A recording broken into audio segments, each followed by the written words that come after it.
मखलूक जो है रहमदिली का जज्बा या रहम करना ये तो दूर की बात है। आज तो इंसानों के साथ ही रहम नहीं किया जा रहा, इंसान तो दूर की बात है, फिर रिश्तों के अंदर भी वो तकद्दुस और रहमदिली का जज्बा नहीं रहा।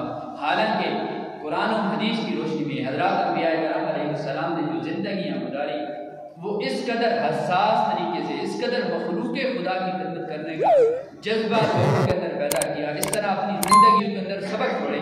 हज़रत अली खब्बास रज़ियल्लाहु अन्हु एक बुजुर्ग को गुजरे, उनके मुतालिक आता है कि वो चींटियों के सुराख पर खुराक डालते, चींटियों के सुराख पर जो है वो खुराक डालते थे। किसी ने कहा हज़रत आप चींटियों के सुराख पर क्यों खुराक डालते हैं? बड़ी तवज्जो से बात सुनिएगा। आप फरमाते हैं रहमदिली ये है कि उनकी सुराख पर, उनके बिलों पर, सुराखों पर खुराक डाली जाए। किसी ने कहा हज़रत वो क्यों?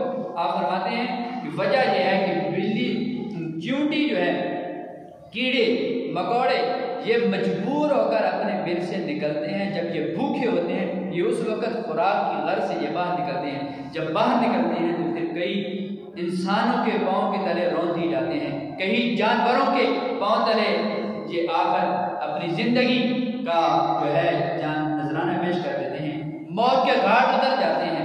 आप फरमाते हैं बजाय इसके कि वो मजबूर होकर निकलें और इंसानों और जानवरों के पाँव के नीचे रौंदे जाएं, आप फरमाते हैं उससे पहले चाहिए कि बंदे को बंदा उनके सुराखों पर, बिलों पर खुराक डाले, ताकि उनको ना तो भूख लगे और ना ही वो भूख की वजह से बाहर निकलें, ना वो बाहर निकलें कि इंसानों या जानवरों के कदमों के अंदर वो रौंदे जाएं और मौत के घाट उतर जाएं। इस कदर